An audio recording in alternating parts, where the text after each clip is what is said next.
Welcome to Archery Talk 101 podcast, your guide to better archery skills. We'll bring you the latest tips, tricks, and expert advice, but that's not all. We'll also have interviews with top archers and industry professionals and reviews of the latest gear and equipment and much more. So you want to hunt turkeys in Nebraska?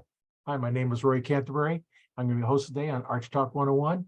And with us, we have a turkey hunter that has just completed a hunt like that. Welcome to the show, Harlan. Well, thank you. I appreciate the opportunity, Roy.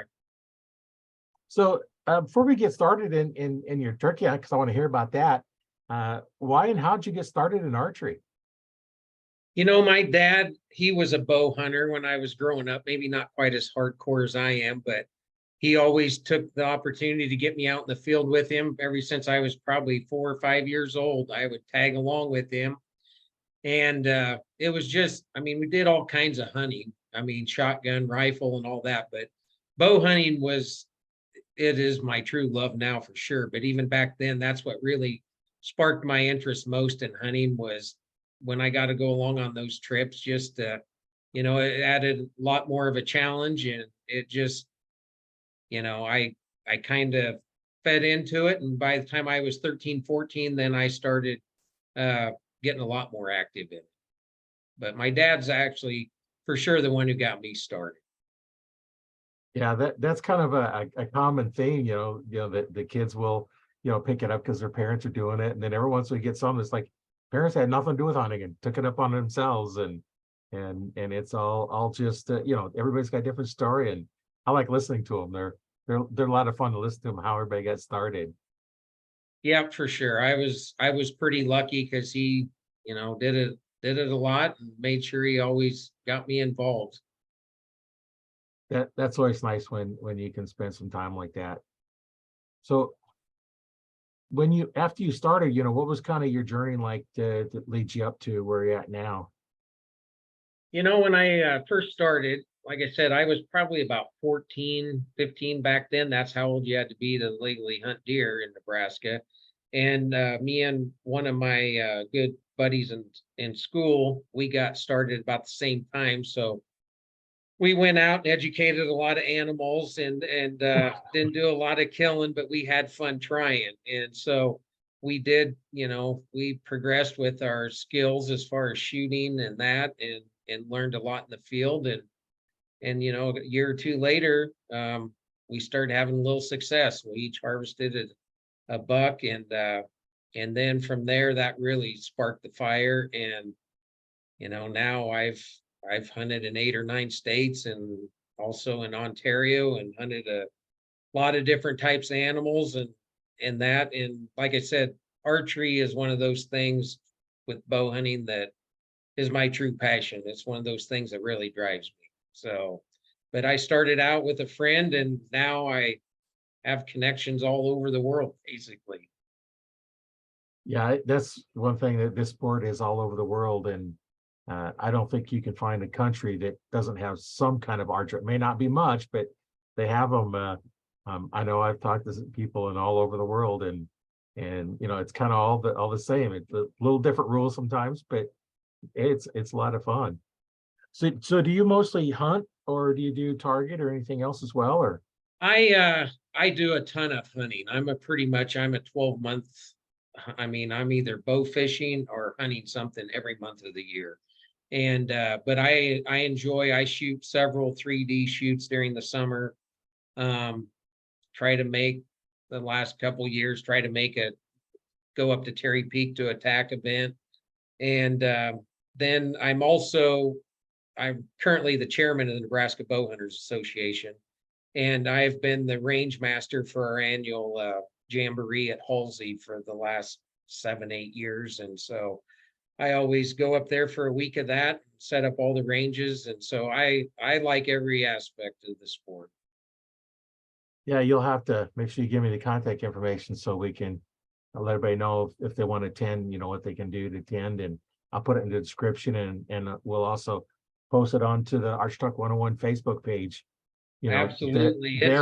We use it for, finding events that you can find it there. We don't advertise in there for products. So we can allow links to events, and we can get more people out to it that may not know it's even there. That's exactly right. And it's amazing when we get new people that come out to these events. They're like, man, I can't believe we've missed out on this long, And so the more we can get word out there, and just like this is a great avenue for us to get that exposure. So it's a great family event, and unlimited amount of shooting and that. So it's always great to get new people involved. So what all do you do at those events? Like at that, it's a 4-day event, but I would say 50, 60 of us the last several years have made it a week-long deal to where we get there and get targets set up. But that we have 4 ranges set up, and that's unlimited shooting from sun up to sundown. And you can keep score or not. We don't have any of, as far as the 3D, we don't have, that's not like a scoring event, but we always have some friendly contest and that. And then Yeah. there's also some novelty shoots. There's like a balloon shoot to where you have partners on a time shoot. There's a distance shoot. There's one to where you shoot at like 90 yards at a buffalo, the white buffalo. And then there's just a lot for little kids. We have several things for them. So there's different people step up each year to do some workshops with the kids, whether they're making something, or I know one year they made turkey calls, and so there's a lot of different things. And then there's the river right there where kids can go tubing and that. So a lot of things for a family to do. So that's one thing we take pride in, that it is a family event, and it's great to see more and more kids, all the way clear down 3, 4, 5 years old showing up each year. So Yeah. And for our listeners, how would they get a hold of you? I would say the best way is they can go to our website, Nebraska Bowhunters and Association, or they can get on our Facebook page, and there's all the contact informations, and it has information concerning. We have 2 main events, and that is the Jamboree, which occurs the first week of August, and then we also have our banquet at Kearney the first weekend in March every year. So but all that's on there. It's like $25 a year for a family membership, so it's cheap, and you get a Yeah. newsletter every couple months with that, and yeah, just a lot of good things. And the Nebraska Bowhunters is active and working through things as far as legislation that affects bow hunting in our state, and so they do have a good voice there, and just a lot of great things that our organization offers. Yeah. And while you was talking, I brought up your website, and the listeners won't be able to see it, but I can share my screen for those that get to watch it. And this is what your website looks like. So if you want to contact anybody, you can sign up, and there's all kinds of stuff here for you. Kind of scroll down here, a lot of good information. So I hope this is the right site. That's it. This You're looks right like it. there.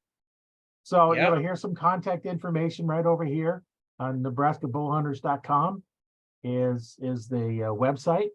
So those that want to go out, and that's one nice thing about recording this on a Zoom call is, the group gets to see it right away. And if you watch it on my YouTube channel, you get to see the video. Otherwise, on Spotify and a couple other places, it comes out just as an audio. So that's a good place to get a hold of you. And you have a Gmail account too, nebraskabowhunters@gmail.com. So there's a lot of ways to get a hold of you, and I'll leave those links in the description so that if they want to get a hold of you. And Yeah, we appreciate that. So I think people would really enjoy it. so I know you just got through with a turkey hunt. That was in Nebraska, I'm assuming, wasn't it? Yeah. Yep.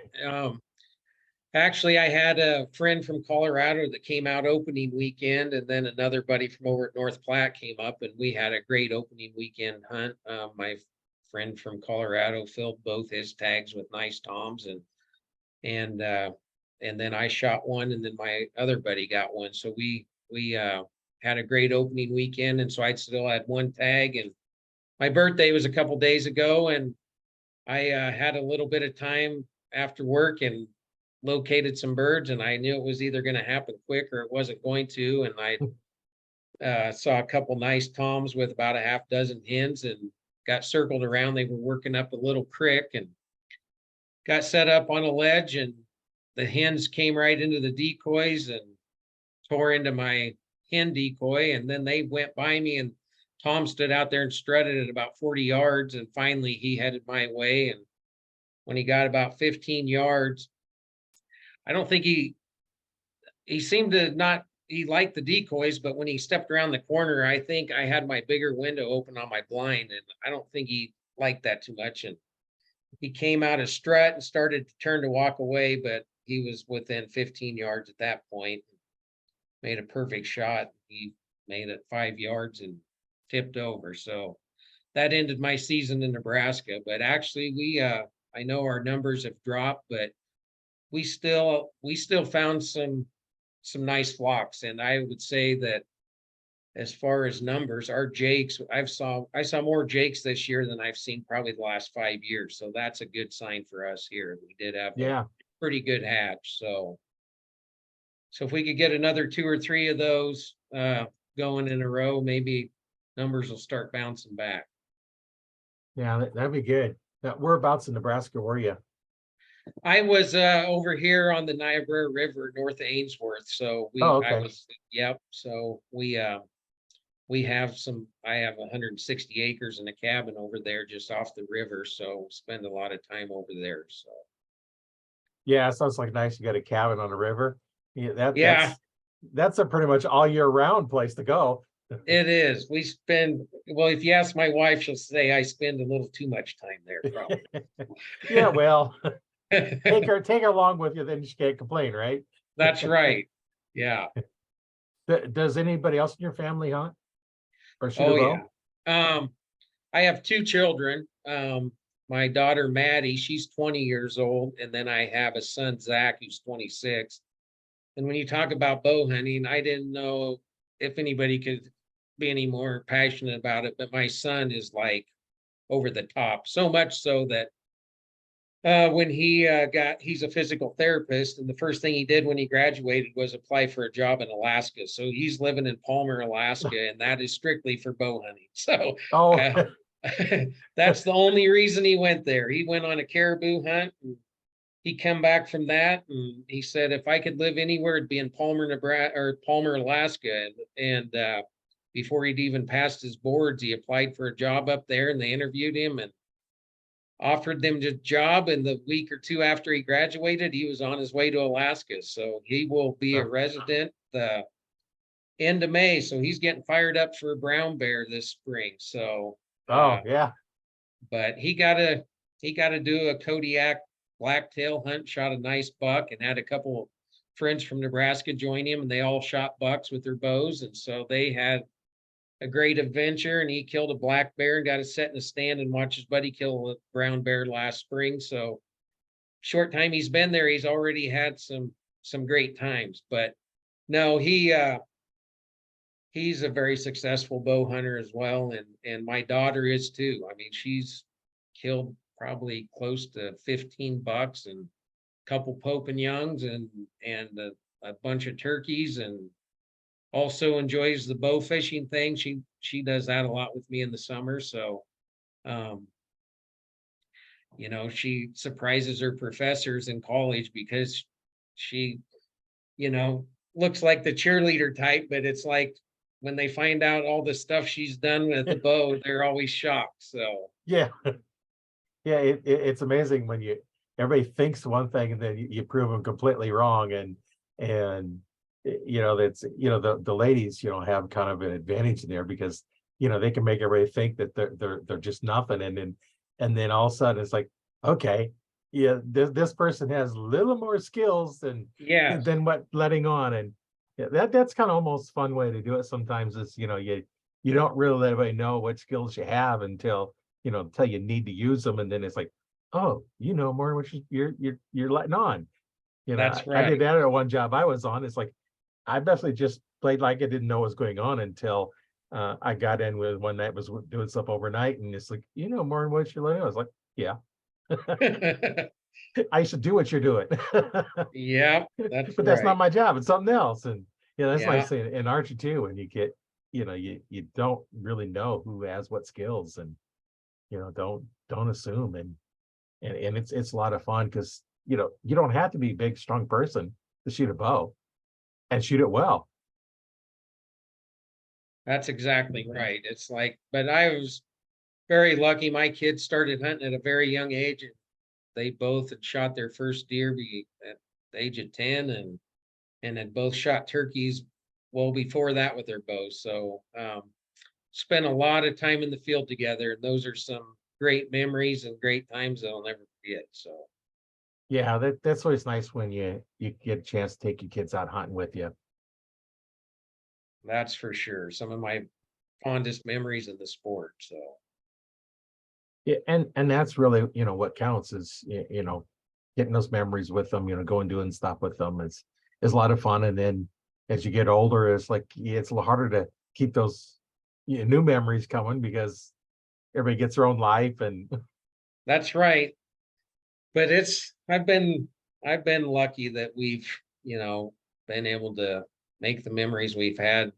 My son, geez, we've been all over doing a lot of things. He drew the uh super tag, what was it, 4 years ago, for the Nebraska super tag, and he killed his elk, he killed his deer, his antelope, and his two turkeys, all in that tag. Was good for 2 years, and he filled them all with his bow the first year. So he's the oh, only one that was ever to achieve that so far on a Nebraska super tag. So um that's so that's a lot.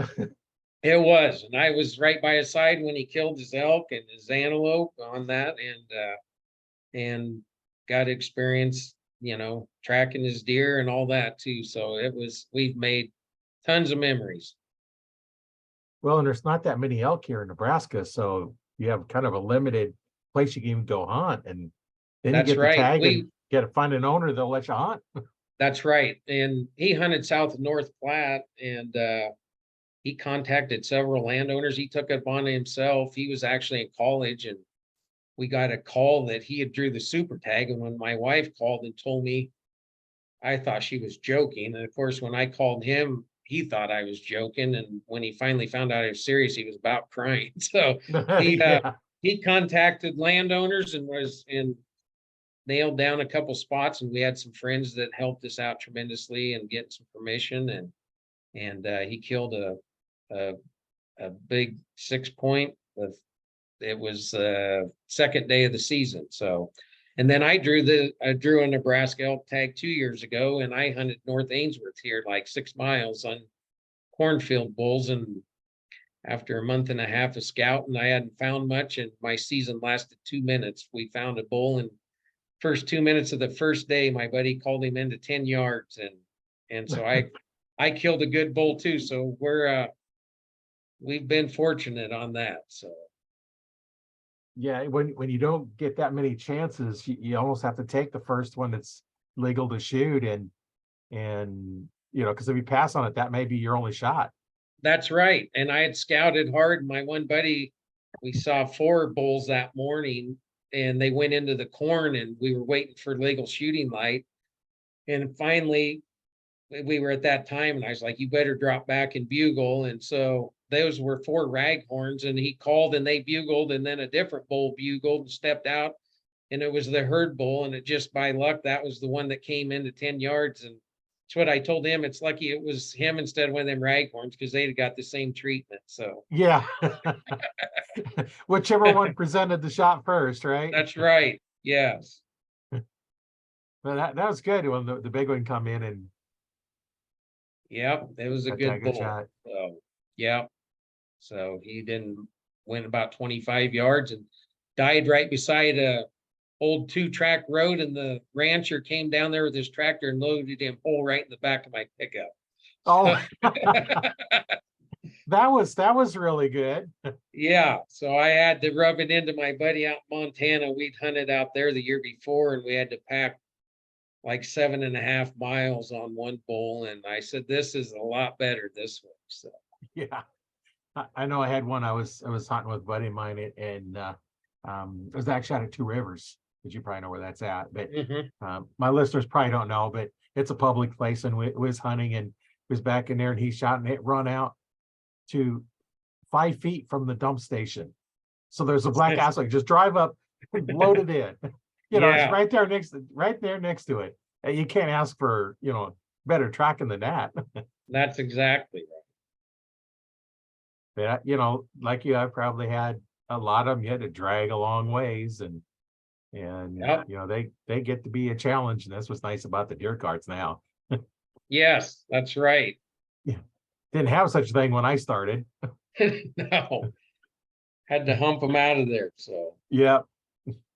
Yeah, you just kind of grab an antler or a leg or something and pull it, and you yeah, take a rope and tie it around his neck and pull it that way, and just something to help pull it. And late yeah, season, if you grab the antler, you might have an antler in your hand, that's exactly right. so you can't always depend on them being attached real well.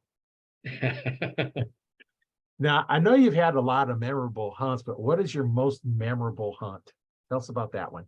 Um, it's hard to narrow it down, but it would probably be, well, I got three of them that I haven't narrowed down to. One is when my son took his bull elk and I was there with him and bugled it in, and he made the shot. I mean, that was an emotional time, and something I'll never forget. And then I would also say one time I was sitting with my daughter and she shot a big 7x5 whitetail. And after she shot, she just broke down crying, which made me cry. And it's like that was that was something. And then I did an Alaska caribou hunt with a couple buddies, and we flew in and into the Charlie River, and we were set up where they flew us into, and it looked like more like sheep country. In fact, we did have Dall sheep right above us, and I'm like, this was like thick trees.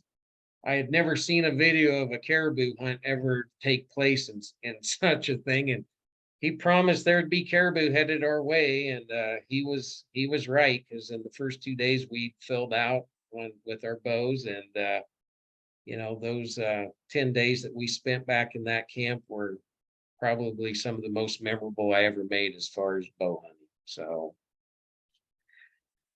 but I'm planning on going on a brown bear hunt with my son up there now, so I got a lot more great memories to come. So Yeah, that'd be interesting. Listen to your story about your bear hunt with your son. That would be a cool story to listen to.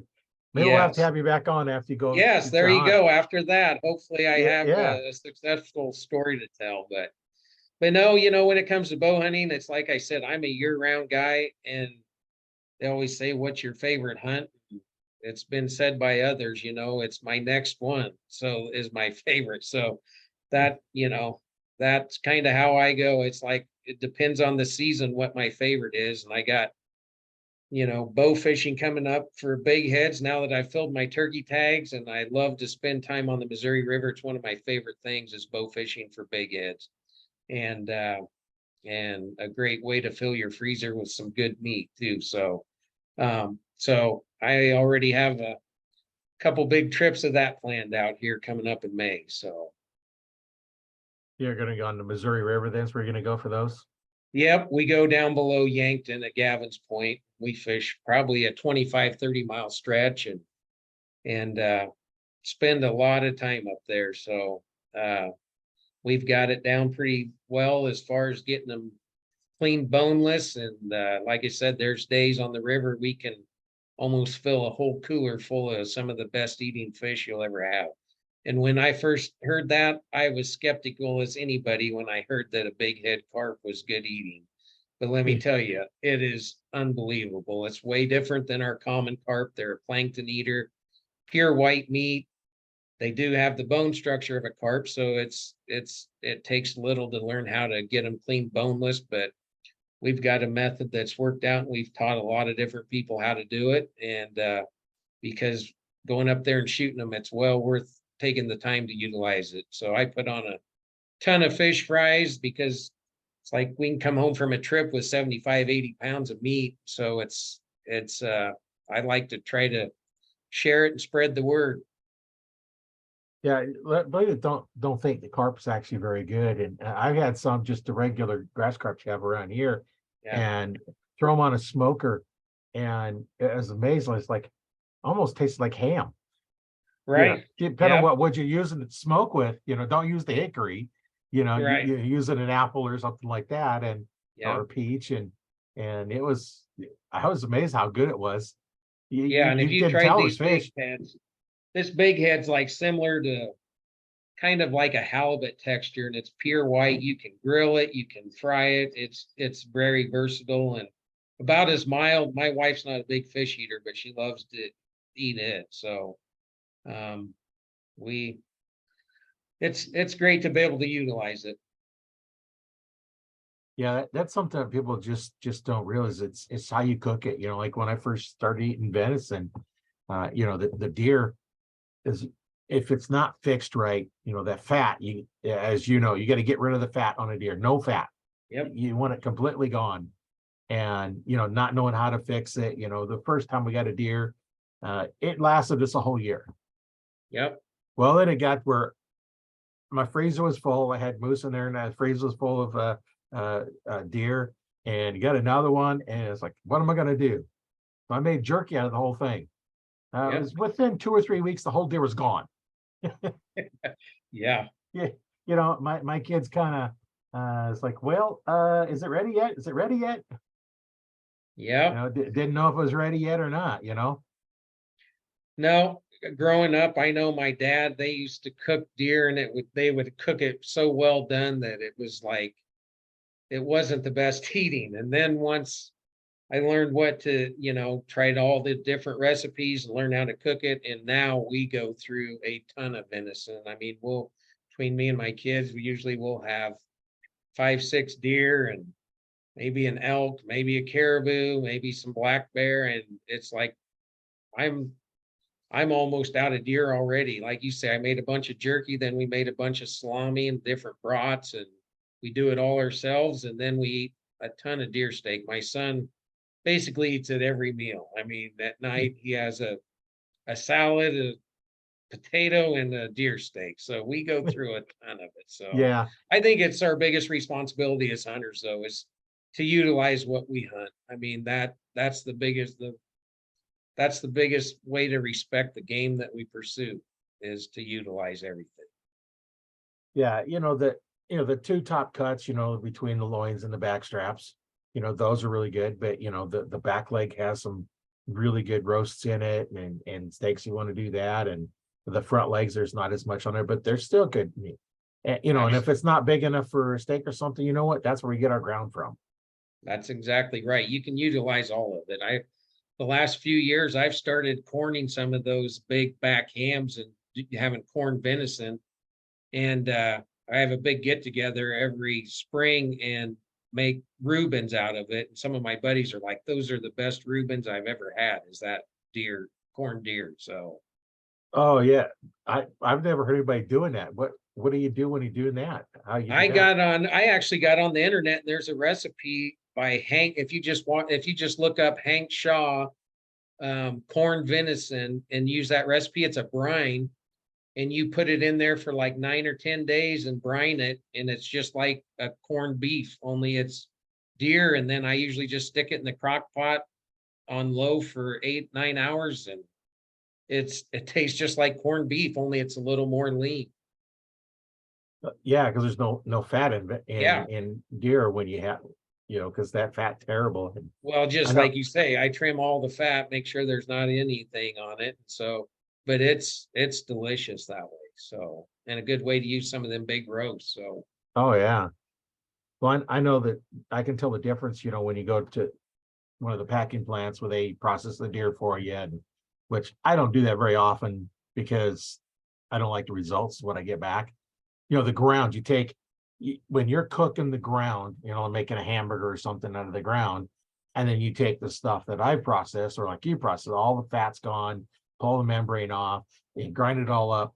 the difference in the smell and taste are completely not even the same. You know, you Yeah. don't like the way the butcher's ground smells when you're cooking it, because they don't trim all the fat off. They'll stick it in there and grind it. You know, they don't care. Um, you know, that's why we process it ourselves. And I've been doing that for, a few decades. Yeah, I do all my own. In fact, there's usually about half a dozen of us get together and we'll spend a whole day making stuff. And not only that, it's just an enjoyable time, the camaraderie and all that. So Well, and you know how the meat was cared for too. And you know it's your deer. that's You know, not exactly right. not like going to the butcher. They say, a lot of them say you get your own meat back, but yeah, I don't believe that all the time. Yeah, there's some that I think do, but a lot of times you're right. I don't think that's probably possible for them. And but I enjoy that, but I enjoy that as much as some of the hunts is to get together and take care of it. It's satisfying. Well, then you can cut the meat up in however you and your family use it. You know, if you do a lot of roast, then use the back leg for roast. If you don't really do much in roast, more steaks, use it for steaks. Um, Probably some of the best meat I've had is a moose. When I got one up in Canada, got a moose, and that was amazing meat. Yeah, that moose is tough to beat. Yeah, you get so much of it too. Yeah.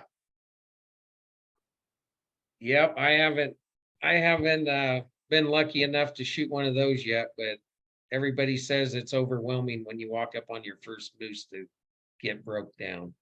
Oh, yeah.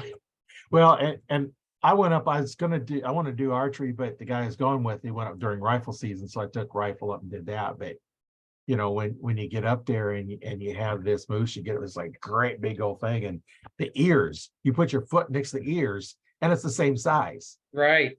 Yeah. And then you've got all this. The head, and I got a cow, and I went ahead and brought the head back. I actually had it mounted and sit at my son's house because I didn't have high ceilings here. But the head and hide by itself weighed 131 pounds. Right. That's no meat or nothing. That is Amazing. Yeah. just That's just, that. yeah. And then you're cutting it all up, and I put it in the coolers, brought it home, and then I spent about a week, pulling them out of the cooler, cutting them up, and how I was going to use them. And yeah, it was a lot of fun. But you know what? That meat lasts a long time in a deep freeze. Yeah, it does. So, well, with my son living up there in Alaska now, I certainly hope I get the opportunity to take a moose while he's there. So, Yeah, that would be good. So who knows? He may live there until he retires. he might, when he first went, he was talking 3 to 5 years, but his sister informed me that he's never coming back last week. So I wouldn't be surprised if he's alive. He might be a lifer up there. Yeah, it might be. As long as you can take the winners, why He's not? he got right. He got through that pretty good shape. So he like I said, he's looking forward to the bear hunting and that. So then he'll roll right into everything else. I think he's got a mountain goat hunt planned and blacktails and bears and caribou. So he's got a lot on his plate. Yeah. Well, he works so that he can go hunt. That's right. Yep. Yeah. So The only thing to be different is working was hunting. that's right. That's the next Sometimes I'm step. starting to think that's what he does mostly is hunt and work part-time. So Yeah. Well, if you get by with it, why not, right? yes. So what is your next hunt you have planned out? Um, I hope to get my daughter out probably on a turkey hunt here before the end of the season. But then I'm gonna be doing a ton of bow fishing in May and June. I'm lined up to take a few people. I didn't draw a paddlefish tag this year. I did last year. So I'm gonna take some buddies archery paddlefish in June, and then we'll be hunting big heads May and June. And then July, I'm going up to see my son, and I don't have a hunt planned. I'm just going to go up and do some fishing wife's going to go with me, and we're going to make a little vacation out of it. And this fall, then I'll probably just be Nebraska this year. Antelope, mule deer, whitetail. And I don't know, I'm throwing around maybe going back to South Dakota and doing a boat hunt up there. We did that here 3 years ago and had a great time. And so we may do that again. So if we can draw a tag. So That's quite a few hunts coming up. yeah, like I said, I'm a year-round hunter when it comes to bow hunting, and it's like there's not really 1 month that goes by that I'm not hunting something with my bow. I have a friend, come December, January, we do an annual bunny hunt, and we just had our 25th year. We call it the Bunny Blunter's Invite. We just had our 25th year this year, and I think we had 49 hunters. So Oh, it started with 5 of us, and it's built that. So we make a 3-day event out of it and just have a great time doing it. So that, like I said, I'm usually, when I get done with one hunt, I'm looking at what I'm going to do for my next. So, but I tell you what, we're lucky here in Nebraska with opportunities we have, because I can drive 5 to 10 miles one direction, be hunting mule deer and antelope, and I can drive outside city limits and be hunting whitetails or turkeys. So a lot of opportunities here close. I think that is one thing that my son does miss out on, even in Alaska, not having those opportunities where you can just step out your door and be hunting in 5 minutes. yeah, that's for me to go out, for mule deer, it's a little bit of a drive. I'm over here on the east end of Nebraska, and Yep, we're lucky right where we're at here. We got a little taste of everything. So yeah, it's kind of nice, when here, because there's not too far away that we can get the stuff, and it makes it kind of nice where I don't have a long ways to go. If I want to go, like out to Halsey or something, it's not that big of a drive, where it's not so unreasonable that you can't get there, because from here to Colorado is like what, 8-hour drive, 9-hour drive. right. And you're I'm within probably 4 hours of any place in Nebraska I wanted to go hunt. Right. So that's not too bad of a drive. Yep, and having statewide tags where you can go and hunt and not have to worry about drawing a tag. I mean, it's getting tougher to draw these non-resident tags in every state. And so, just because you plan a hunt for 1 year don't necessarily mean it's going to pan out if you don't draw that tag. So, Right. And that's like not archery. A lot of those archery tags are just over the counter. So, uh, yep, you can get those anytime, and you don't have to worry about it going for, it's like, okay, am I going to get a tag, or now I got a tag and now I got to find, where can I go hunt? Because I didn't line anything up, because I didn't know if I was going to get one. Or you line everything all up, all ready to go, and don't get a tag. that's right. So, but no, I usually have some hunts planned. Like I said, I've hunted 8 or 9 states, and I've hunted, I mean, elk and bears and deer and every kind of thing. I mean, I've even went out to Maryland and did some saltwater fishing for stingrays. And I have a buddy who lives out there. I've deer hunted out on Chesapeake Bay, and hunted antelope in Wyoming, and elk in Montana. And I mean, so I usually try to do an out-of-state hunt every couple years anyway. So Yep. Makes it interesting. You get to see different part of the country and different animals. And it is, and the different people you meet. I mean, it's always unique, no matter where you go, the people that you deal with. So, a lot of different things out there that are offered. So, well, and there's always, a friend somewhere. If you have a bow in your hand, and you see somebody with a bow in their hand, they're automatically your friend. You go up and start a conversation. It's like you've never seen them before, but yeah, you go up and carry a conversation like your old friends. that's exactly right. And even online, I've met some of my best friends on different online forums and stuff, and Yeah. ended up doing some great out of state hunts. And I brought some of them out. Like I said, my buddy from Colorado that I had out turkey hunting. That's how I met him and my buddy. I've went on multiple hunts out in Montana. That's how I met him. So, and they're some of my closest friends. So it's like you say, it's one of those things that people have in common, and there's a lot of great people in our sport. Well, and we have a long history of the sport. So, um, I did one of my podcasts. I did the history of archery, and come to find out it's like 64,000 years ago they found evidence of archery. Yeah. Yeah.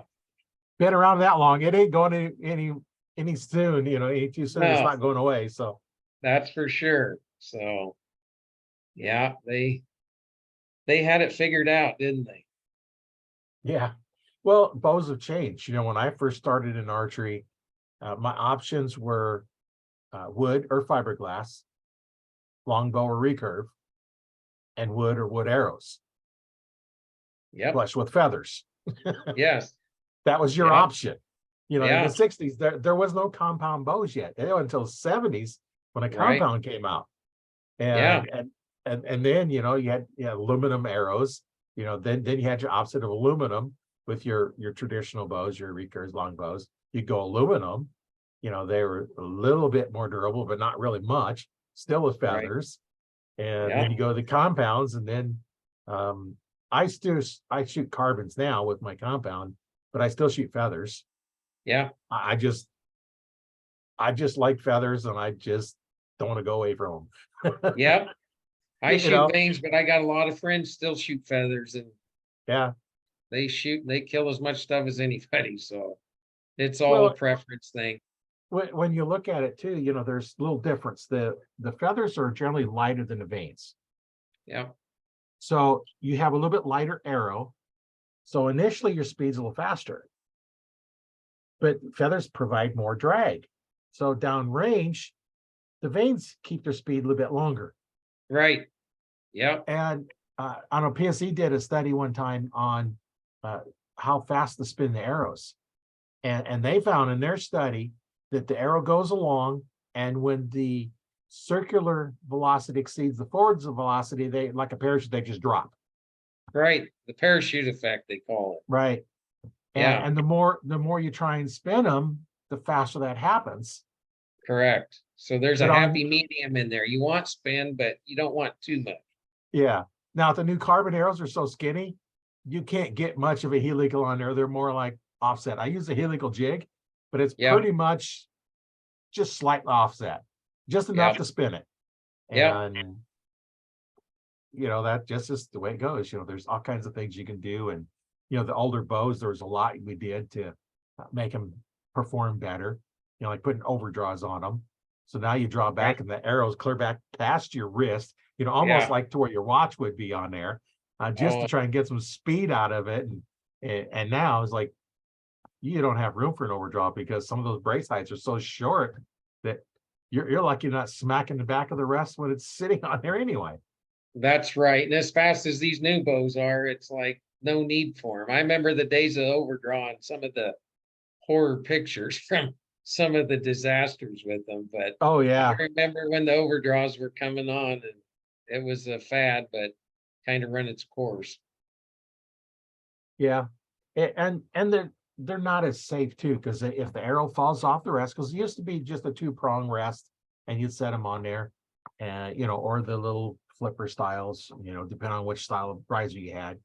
But if that arrow come off and was sitting up against your hand, and you didn't realize it and pulled the trigger, you're just shooting your arrow through your hand. And I Yeah. actually seen a guy on his hand, on his left hand, because he holds both left hand. Yeah. In between his index finger and his thumb, there was a 3-sided scar.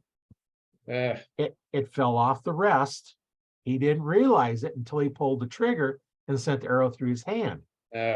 That's why when I sized arrows, when I had my store, I sized an arrow. I sized it so that it was in front of your hand. So if it fell off, it might smack your hand, but you're not going to stick that point in there because it's not there. And I said, why you do this? Like, draw back and imagine it falls off and sitting on your hand. Now what do you do? Because it's sharp enough, it's stuck onto your hand. You can't get it flipped off because it's stuck onto your hand. You can't draw back any further because you're already back all the way. Now what do you do? Yeah. You know, like you can't let down. It's gonna Right. go through your hand. You're stuck. Hopefully That's somebody's right. around. So I says that's Yeah. why I make them in front of your hand. So you don't have to worry about it because it's in front of your hand. Just let down. It's a good practice for sure. Yeah. So, Kind of some of the things you learn when you're setting up bows, you know, you think about, okay, safety and, you know, when you draw back, you know, make sure that everything's got a good clearance and yeah. Yeah. That's for, it's, back in those days, like I said, some of those pictures where you saw guys with broadheads stuck through went through their hand, not a pretty picture. So, no, or your aluminum arrows breaking, yeah. you know, Yeah. and that's why you need to check your arrows all the time. You know, if they get bent, you know, not only if you're like in a 3D tournament or shooting at in an animal, you're going to miss by quite a bit, you know, depending how far you're away. I had arrows bent slightly, and I'm throwing what should be 10s on the 3D animals down to 5s and 8s. It's like, why is this one always off? So I started spinning. I was like, sure enough, that Yeah. one's bent. So put it in the spot on my quiver. I'm not going to use it. And It you know, go to doesn't the take next it. ones. And Yeah. now at the carbons, if you shoot thousands of arrows, you might have a problem with them. But generally, a carbon arrow is broke or straight. That's right. Those days of trying to straighten aluminum stuff, like you say, it didn't take much to bend them. Now it's like usually if you do what would have been an aluminum, it's going to probably either break your carbon or it's going to remain straight. So Yeah, you can't. I've actually got 2 jigs for straightening aluminum arrows. I never was able to get one to straighten that was better than it was when it was bent. You know, no, it was spun and it said it was straight. It just wouldn't fly like it was any better. So yeah, I didn't bother with them. I You know, had one of those too, and that you could mess with an arrow forever. It seemed like it. And sometimes I had them looking more like an S when I was done than before. So well, and then when you think about it, you know, how would if you took a piece of aluminum, a little aluminum bar that wasn't, you know, super thick where you could bend it, how would you break it without using tools? Keep flexing it, right? So you're yep, bending it, one way, bending back. If you've ever yep. seen, I don't know if the listeners, anybody watching, is ever seen a slow motion of an arrow being shot out of a bow, and that thing is just flexing If back and forth. It flexes, looks like a yeah, snake, looks like a snake going through the air for a little while. yep, And does that's to do with stabilize. aluminum. When you shoot, it flexes because you got that weight in the front, which there's more weight in the front base, base versus the back. So now it moves the knock and the point does not move. So now you're bending it. And then all of a sudden the point starts moving and then it just keeps oscillating for a while and straightens out. And you know, that's why you can't shoot wood arrows out of a compound.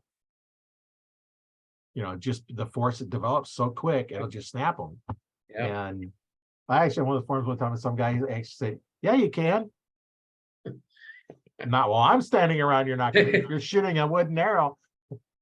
Now, if you take one of the real original ones that was so slow and not really developing the round wheeled ones, you Right. possibly could on those. But you Yeah. take any modern bow that has any kind of a let off or a little camming action, you know, even the whitetail twos, I wouldn't shoot them out of there because, you know, those were an offset a little bit. So it wasn't like a big radical cam, but it did develop a little more force. It had let off. So you Yeah. have that let off, and all of a sudden it snaps it in higher weight. Yeah, how does martial artists break boards with their hands? Instant snap going through it, and that's what Yep. a compound does to the arrow. And Right. that's why it's so important to have correct spine. It is for sure. You're better off to have overspined than underspined arrows. Yep. I know I had one of the compounds I was shooting 25 12s, the double X78, so they're 1,500 straightness. So straight you get aluminum. You get Right. carbons now, which is 1,000s. And you know that you look on the spine charts, it was way over spine. But you know what? It shot perfectly out of that bow. You know, you know, back then was shooting through paper and it perfect tear every time you shot it. Right. Paper tears now, it really doesn't tell you a lot, because you can take a perfectly tuned bow and make a bad tear just by gripping it wrong. Just a little hand torque's all it takes. Get that death grip on there, you're never going to get a good tear. No. And that's what a lot of people struggle with. They think it's the bow, and it's a lot of times it's just hand torque, because it Right. doesn't take much with these new bows. It's like a little firm grip, or it can throw that off. Well, and too, the faster the bow, the more it magnifies your mistakes. A slow bow is pretty forgiving. Even the old ones, they're fairly forgiving. Right. You could have a death grip on them, you could have a loose grip on them. They really didn't shoot much different. But now you take these new ones, and if your form's not perfect, it's going to show. Oh yeah. Yeah. And so many people just don't know a better way to shoot. I didn't want to say they're shooting wrong, but yeah, you're shooting wrong. But Yeah. yeah. A lot of times I'll talk to somebody that's an archer for a while, and it's like, say use a wrist strap. Yeah, I can give you first lesson for free. Quit pulling the trigger. Like, huh? Yeah, you're pulling the trigger, aren't you? Yeah. Well, stop doing it. How do I know? Because most people that haven't been taught proper way to use a release. Right. And then you even get the people that have their finger way up by their eye and get ready to shoot, and then they just comes down and just slams that trigger. Oh yeah, you don't have to tell me. I went through a stage of target panic, and that's when I was just shooting instinctively a compound, and just shot bare bow, and then all of a sudden I was like, when people used to talk about target panic, I'm like, how can you get target panic? All you do is see something and shoot. And then I got it, and then I went to sights and a release, and I was one of those old creep up on it and slam away, and it's like, but I still you don't shoot do that anymore. No. Well, I'd like to say never, but there's times where all of a sudden a panic or something, but no. But I do a lot more shooting now too. So, but that target panic it's not an easy thing to always get over, but it's still, it's sometimes a work in progress with me. Yeah, well, and two, by pulling the trigger, that leads you to have target panic. Not saying that you can eliminate it by shooting a better technique, but yeah, you can eliminate by shooting a better technique. Yeah. What happens, when you think about what is going on in your mind, in your eyes, in your hand, in your body, if you're pulling the trigger,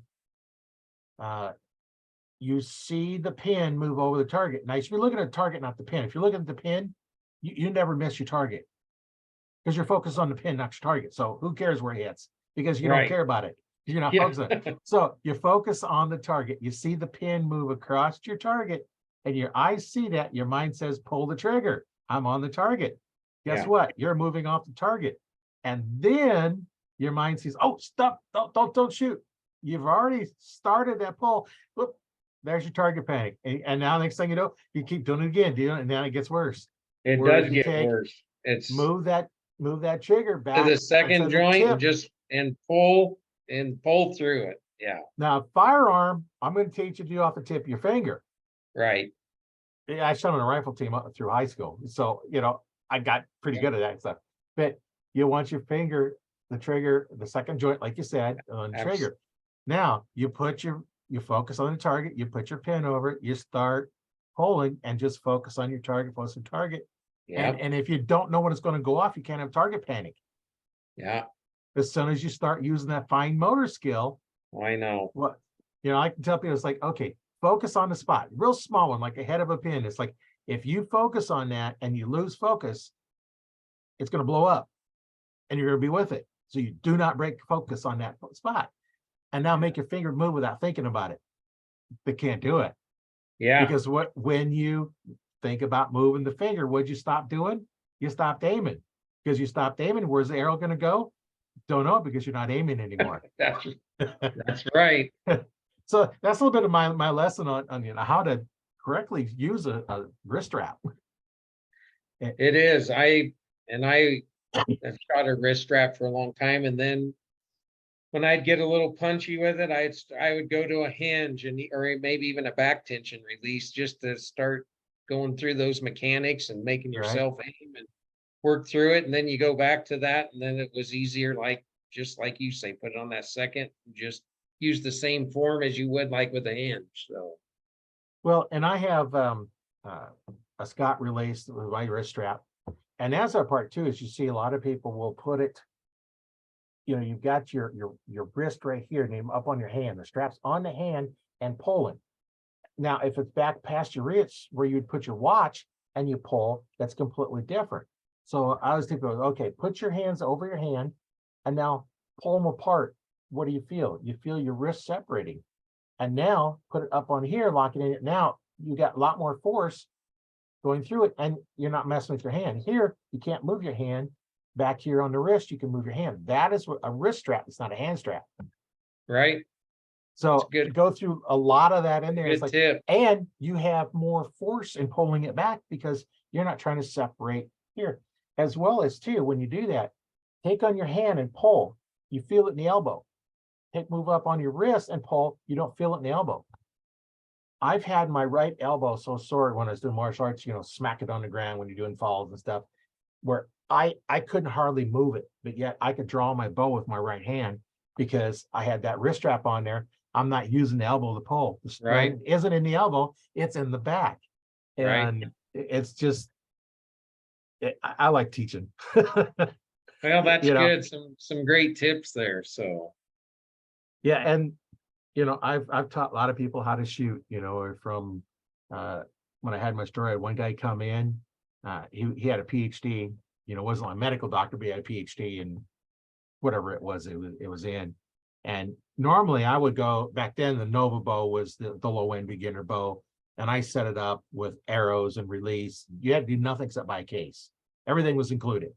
And he didn't want to do it because he didn't want to buy, he wanted a higher end bow. So, he's, instead of shelling out $350, he's shelling out, like $800-900. Of course, you got to remember this was 20 years ago. yeah. Now that same bow is probably more than that just for the bow without the accessories. And then with all my bows, I taught you how to shoot. I've been an archery instructor since '95. So I taught you how to shoot. That it included with all my bows. That's why I can get people to return their bows from Walmart, those places, because they save $50. Because start with, I'm going to charge you $40 at that time. It's $40 to set it up. And I'm going to charge you $100 an hour for instruction. Right. Yeah, that was my rate, $100 an hour for archery instructor. Now, generally you got maybe about 20 minutes, because I'm going to teach you something you're going to practice. I'm not going to stand there for an hour. But if I did, $100. Now it's going to be higher than that. But and this guy, 2 weeks after he bought a bow, first time shooting his bow, he never had a bow before, wanted to get an archery. 2 weeks later, he has a Robin Hood already. Isn't that crazy? Yeah. Yeah. Yeah. And that's what I like doing. It's like, because I get to sell 2 more arrows. Yeah. Yeah. I have a different philosophy on selling arrows too when I have my store, because some of them would only sell in groups of half, 6 or 3 or something. I'd sell you 1. If you wanted 1 arrow, I'd sell you 1 arrow, because I charged you, I think it's an extra $1. Take the 12 arrows, say there's, $12, 12 arrows, whatever it was, probably $3 an arrow. If you want to buy 1, it's not just 1/12 of the price, it's 1/12 plus $1. Right. So if you wanted to buy 1, I made 12 extra bucks on that dozen if you buy them 1 at a time. And I didn't care, you'd break them up. If somebody wanted 3 arrows, like, okay, make up 3 arrows. And I never had any pre-made arrows. I only bought chefs. Fletched them all up and did them all yourself. So do you want your comp pros 1,000ths? You want your 3,000ths? You want your 6,000ths? What do you want for the grade of arrow? And then, when you go to the box stores, what are they? They're orange and yellow, or a green and yellow. You get about 3 different basic colors. Well, no, because I had all kinds of different colors. Do you want 3-inch? Do you want 4-inch vanes? Do you want 4 or 5-inch feathers? And, because I did a lot of traditional archery as well out there. So I had the 5-inch feathers just for them. Right. Most of us use 4-inch on the other bows. And now, what's your favorite colors? Pick 2 of your favorite colors. You want 2 of this one or 1 of this one?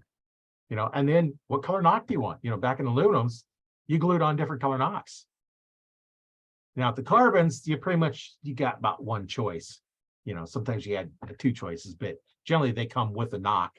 With aluminums, just come raw shafts. Right. So what do you want to do? Yeah. It's custom to you. If you're chartreuse and yellow, that's the colors you want. If you want orange and red, go for it. Purple and pink. If you want the best color to see in the forest and your arrows is pink. Yeah. Nothing in the forest is pink. That's right. You got your browns and your greens. You got your leaves, which are your oranges and everything else, but nothing is pink. So a lot of some of the guys that come in, it's like they want pink because they can see their arrows. My good buddy, that's all he shoots is pink. So yeah, so you can find it. Yeah. And then they have the wraps you can put on them too. And I had some fluorescent wraps, reflective, like you'd put on the street stuff, that type of reflectivity. And that's a hard word to say. After you've been talking for a while. But one of those LED lights just were great at finding those. I had one arrow that was buried under an evergreen tree. I'm shining my light. Oh, there it is. And I was probably 15, 20 feet away from it. Picked it up. There it is. Went over and grabbed it. Yeah. Yeah. My hunting arrows have those wraps on them just for that reason. Well, that's a smart thing. And it saves the guy some money. Yeah. Well, I have enough shafts now. I'll never go through them all, but if I was having to buy shafts, oh man, that would hurt. I don't know what dozen arrows go for now, but when you start getting into the Comp Pro ones, they were, fairly expensive then. Yeah. I mean, now just getting shafts on some of them, up in the 150 plus range, just for the shafts. So yeah. I remember when I was getting aluminums, they were about $70 for a dozen of the XX78 2512s. And I'd buy a new set every year. Yep. I'd set them up, get them fletched, put my broadheads on them, shoot them, make sure we're all shooting the same, and go hunt. Yeah. I only hunted with brand new shafts. Yeah. Because I figure I want the straightest shaft I can get, because that makes my groups tighter. Which we've talked about several times on here, that the straightness of your shaft is going to determine the size of your group. You're not going to get those stacking arrows with the lower grade arrows. You're just not going to stack them. They just won't. No. That's exactly right. Sometimes it's worth the extra money, especially for longer range shooting. So right. If you take your straight shafts, like your Comp Pros, and you can put 3 arrows touching side by side, so that's maybe a 1/2 inch diameter, and you take a 3/1000. Now you open that up and you put your 5/1000 or 6/1000. Now you're lucky to keep them in the 5 ring. Forget about keeping them in the X ring. And now then down you go out to 50 yards. And how big is your group? Go out to 100 yards. You're not with the lower ones, you're not even on target. No. Makes a big difference. Yeah. And then outdoors too, start shooting those long range ones, just like the rifle hunters do. They have to worry about the wind currents, and then the environment between here and there. Same thing with a bow. It's just not, it might be 100 yards instead of 1,000 yards, but we still have the same thing to consider when you're going out there shooting those longer ranges. What's the wind doing at the target? Now, it might be calm where you're at. Yeah. Speaking of long range, what's the longest you've killed an animal with your bow at? Let's see. I would say probably about 70 yards on the antelope. do a lot of spot and stock antelope hunting in the sand hills. That's one thing, one of my favorite things to hunt. And getting 20, 30, 40 yards in the sand hills on one spot stock is not easy. So sometimes, common range is going to be in that 40 to 60 yard range. And not that I can't shoot further than 70 yards, but it's like I try to limit it, to that. I have made a couple follow-up shots at longer distances than that, but shots I wouldn't have normally took. But on a follow-up, maybe more apt to take that longer range if it was the only one you were going to get. So once you'd already hit it. So yeah, I think, I always thought, if I got an arrow through it already, there's high likelihood that I've killed it, or worse yet, I've wounded it. So if it goes out a little bit further and stops, I'm going to take another arrow at it. yeah, What's the worst I can do is make a bad hit. I've already hit it once. So yeah, a second hit isn't gonna hurt anything. I might chase it off, might run off, or it might have just laid down there and died. Which I had that happen one time. Was I'd shot it. It's like 10 feet away, and it come out and stood broadside to me about 30 yards out, and where it was at, tree was in the way, so I'm using my safety belt to help hold me in the tree, in the tree stand. So I'm leaning out, and then I get another good shot on it, and so now I got two good shots on it, and yeah, it didn't go very far. It just kind of hit bushes. We did find it, but it took a yeah, while. yeah. They went and hid in the bushes. But no, I like to practice long range a lot. I mean, even if you're not going to shoot at an animal out that far, it does, like you say, it helps to see what you're doing as far as your form, and that it's gonna really show up more when you're shooting out there 70, 80, 90 yards at a target Right. compared to 20, 30 yards. And then you shoot 70, 80 yards at 3Ds, and then you move into 30 or 40, and it seems like a chip shot. So Right. so I do a ton of shooting. Like I said earlier, I love shooting 3Ds, and I try to shoot a 300 or two every year too. But so the more you shoot, the better you get. More familiar with your equipment, the better you get. So Well, when you know your equipment, and it just makes it so much easier because you don't have to try and figure it out. And whatever you're carrying, whether it be longbow, recurve, compound, crossbow, you just need to get familiar with your equipment, so what's that worst thing you want to do is go out there and it's like, okay, how does this work? that's right. And know your limitations. I mean, we have that responsibility to the animals we're hunting, that we aren't just out there flinging arrows, and usually when I release an arrow, I have full expectation that it's going to connect, but doesn't always happen. But you know, usually not going to take unethical shots. And that's just all part of practicing, knowing your equipment, and knowing where you're at, and just realizing if you're off by 5 yards on your estimate of your yardage, that can make a big difference if they're out very far. Absolutely. So when I'm spotting and stalking out in the hills, I never shoot until I have till I know a range. Um, just it seems like before rangefinders, I was a lot better at estimating yardages than I am now, and kind of become dependent on them rangefinders. But it's a great tool, and it makes for a more ethical shot a lot of times.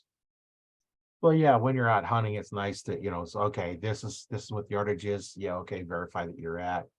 Now, if you go into a 3D shoot, we talked about this in the last podcast. You go out there, you range it, you shoot, you estimate it yourself. Yes. Don't use electronics, and you make your shot.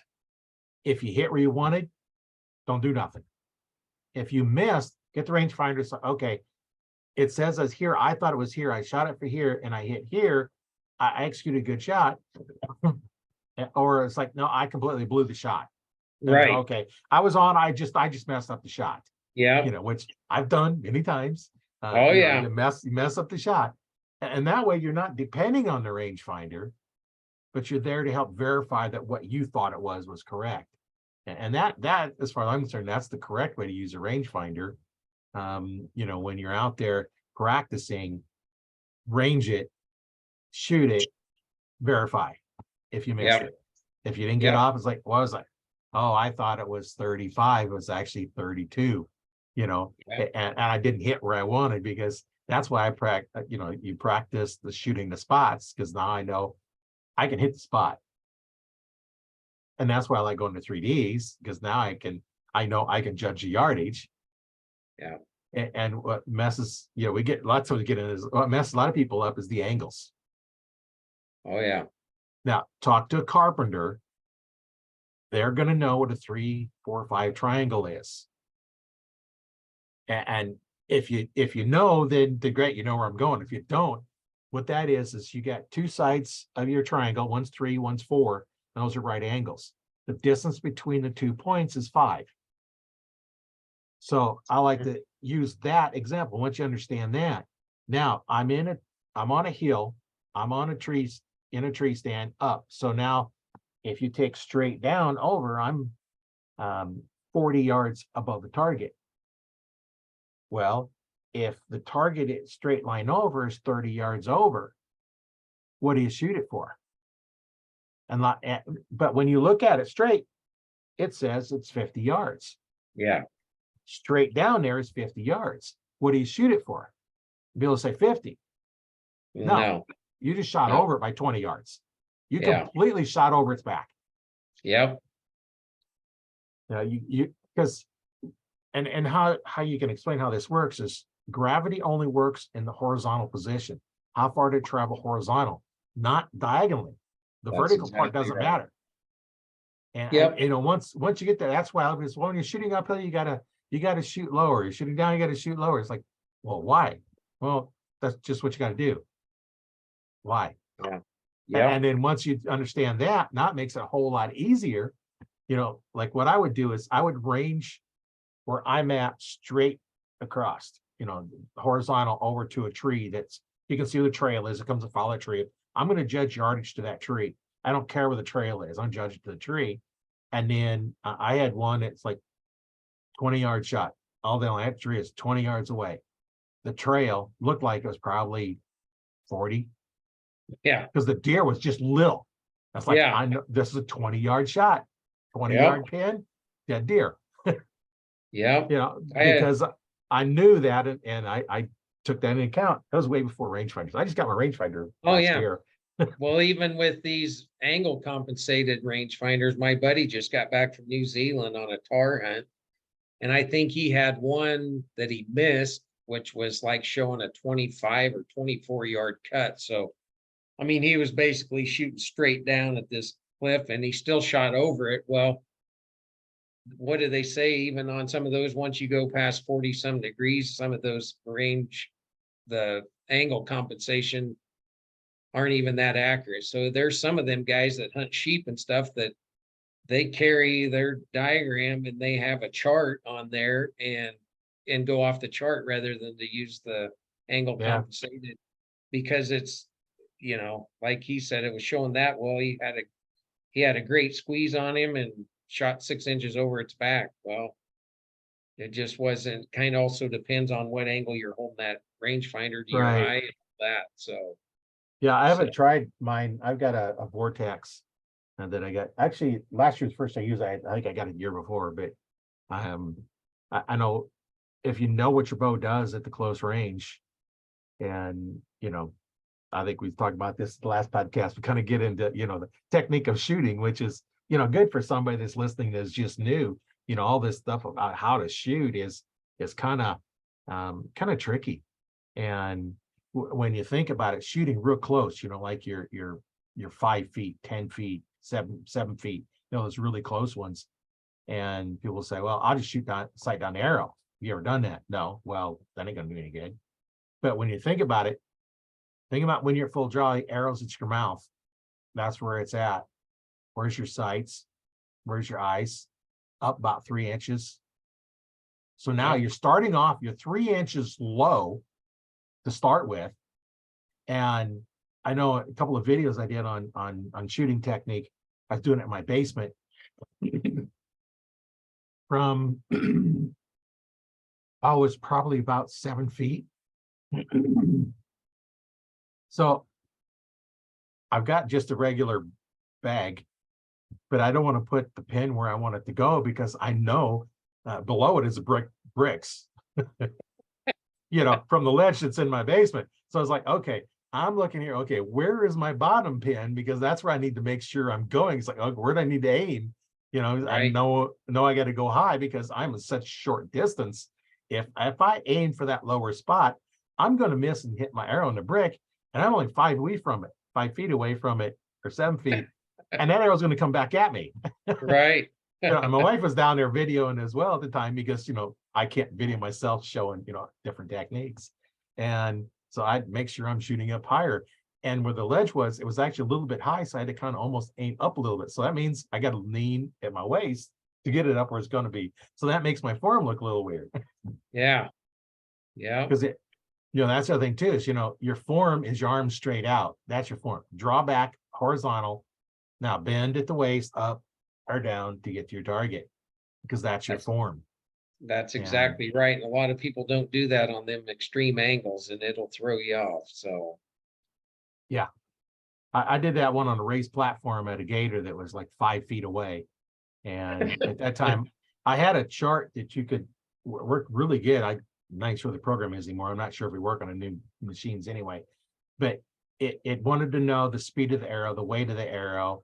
I'm not even sure the drawing, but I want to know the distance between your peep and the pins and how far it was from your eyes to the arrow. And it figured all that out and figured out your chart. And I was able to sight in my 20-yard pin, stick the chart underneath it, and line up all the rest of them, clear out to 60 yards. About 60 yards shooting is right on. And I looked at it, it's like, okay, and I had that on my bow. It's like, where do I have to shoot at 5 feet? I got to shoot for 70 yards. yeah. And Yeah. sure enough, I'm going there when the 70-yard got on there. It's like, boom, nailed it right in the middle. And it's amazing how many people couldn't even hit it. Right. Yeah. And that was the same thing in bow fishing too, because you're shooting at such close range. Yep. I mean, a lot of your shots there, 5 to 10 yards. And I used my old Bear Bruin that I shot bear bow for years. So it's like I just was kind of a gap shooter basically. So I kind of looked right down the arrow, and so lucky I can still pick that thing up and shoot it pretty well. So Well, and I don't really gap shoot with my bow fishing setup. It's a recurve, yep. and because I don't have time with a compound, it's a different weapon for me. I pick up a Yep. compound, it's a completely different weapon. My mindset's different. Everything is different. The way I do everything is completely different than a recurve. Yeah. And so I use that for bow fishing because I can look at the target, draw back, get my anchor point, release That's where through. it's going. Yeah. And I don't have time. If I had a compound, my mindset changes. It's just Yeah. like for those that do guns, you don't shoot a handgun like you do a revolver, like a shotgun, like a rifle. They're all different weapons. My Right. recurve is not the same weapon as my compound. So my mindset changes. No matter which weapon I have, it changes. Depending on what I'm doing, and that I don't know if that's good or bad, but that's just Yeah. my whole way my old mind worked because I started out with the recurve and then got another one differently and you start using pins, and so I've tried using a compound instinctively and it just doesn't work for me. Yeah. Well, that's what I started out with, was just shooting instinctively with and that old Bear Bruin. Of course, that was a long axle, so it was a Right. pretty forgiving bow, and still have that thing and still use it a ton. So, but I bought a Colorado Bighorn and shot recurve for a few years. Never did shoot an animal with it though. I was always going to, and then I'd always chicken out. And but I sure enjoyed shooting it when I did. So Well, and they take a lot more practice. Recurve longbows take a for lot more sure. practice to do compounds. and compounds take more practice than crossbows. Yep. You know, so it just and crossbows take more practice than a rifle. So it just Yep. depends on what the weapon is. And you know, I've got one rifle. We've been using the same ammo for years, and it's as long as we use that ammo, it's I go out and take a shot dead on. Next year, take a shot dead on, and it's like, okay, it hasn't changed in decades, so I don't even need to take a shot with that one. Now, if I ever Yeah. change bullets, manufacturers or anything, now I got to go through the whole mess again. But Yeah, I'm the same way. I used to do a ton of coyote calling, and so I still get the rifle out for that. But like you say, that thing I can pick up and have the same loads I've always had, can drive tacks with it. So yeah, that's kind of a fun thing when you reload yourself. I've been reloading since '76, so I've been doing it for quite a while, and yeah, it's nice to working up a load with a rifle. We can put 3 shots in the same hole. yeah, for Yeah, sure. I did kind of some similar thing, you know, with my when I had aluminums.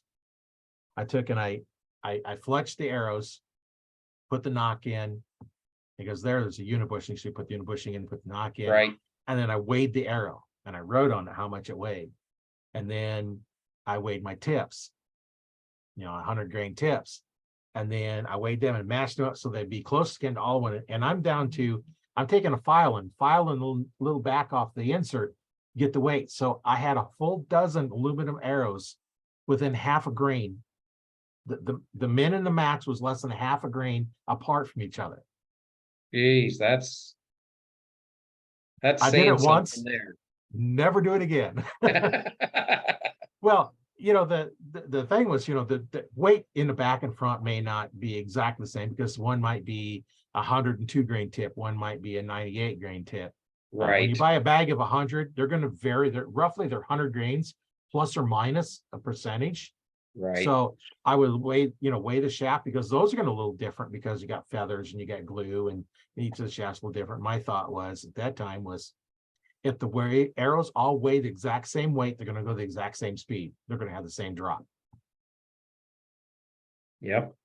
At bow hunting range, it doesn't make a bit of difference. No. Now, if I was going to be shooting 150-yard shots, yeah, Yeah. I think 60 is the longest I've really shot in any.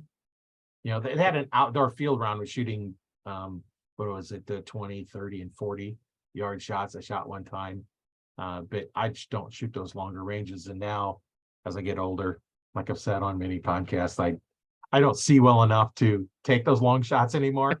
So my range is 20 to 30 is where I try to make sure all of my shots going to be within that. Yep. Well, we've been, yeah, it's been going about an hour and a half here, looks like. So I know Jeez. these kind of get going, you know. I like to keep them in an hour, but you know, it never works out, you know. Yeah, We well, get talking and I got the gift to gab myself, so when I get going, it yeah, goes by quick. yes. So that's always a fun time to get talking and getting to know each other. And you know, that's kind of one of the biggest things I like doing is, you know, connecting the archery world together, and you know, talking about the sport and what can we do to help each other out. And you know, if you have a business, then you know, you can use part of the podcast, you know, to promote your business. And you know, that's all it is, just promote the sport of archery however we can do it. And you know, like your event that you have there, you know, we'll say we can get some people in there, and we'll get some posts going, and you know, try and promote, you know, whatever we can in archery. Heck yes, that's what it's all about. So what do you have any closing thoughts that you'd like to tell the listeners and watchers? Um, you know, like I said, I got exposed to archery when I was just a little toddler, and then, you know, slowly grew into it into my teens. And now my life, I mean, revolves around it. I mean, like I said, I have something planned almost every month. But I think the biggest message out there is to enjoy your time in the field, be respectful to the game that we are pursuing, and utilize it. I mean, that's the biggest thing. I think that's the biggest message we can send. I got non-hunters for friends, and you wouldn't believe how many of them love to come eat venison when I cook it, and they actually ask about my hunting. I mean, it's like it's opened their eyes and changed their thoughts on bow hunting. So Yeah. anytime that we can share our stories in a favorable manner to those type of people, it also helps grow our sport, because it's like, when we look at opportunities and you look at some of these states like Colorado that have had, different seasons go to voters and they've lost seasons. It's like the more we can educate people to what we're doing, it's conservation, it's utilizing a resource and do it in a positive manner. That's huge for our sport as well. Yeah, good closing thoughts. But no, I appreciate the opportunity, Roy. I truly do. And like I said, down the road, I get that brown bear from Alaska. I'd love to come back on and tell that story. Yeah, just schedule when you do that, just pull up the link and schedule my calendar and let's go.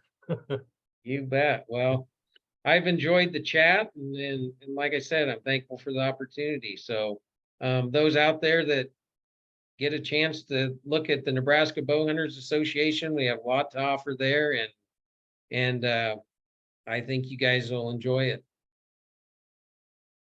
Yeah, Nebraska has a lot to offer. For sure. Kind of that hidden secret. Maybe we don't want to tell them about it. Well, I know that's Keep it to right. ourselves.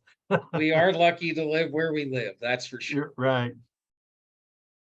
Well, thanks for being on the show. It's been a lot of fun talking with you, and I know our listeners, they'll enjoy it too, because if they're like me, they like to hear all these stories, and it's a lot of fun. You bet. Well, hopefully down the road have another opportunity, but thank you a bunch. I appreciate it. Yeah. Well, my name is Roy Canterbury. I've been your host today on Arch Talk 101, and we'll see you on the next one.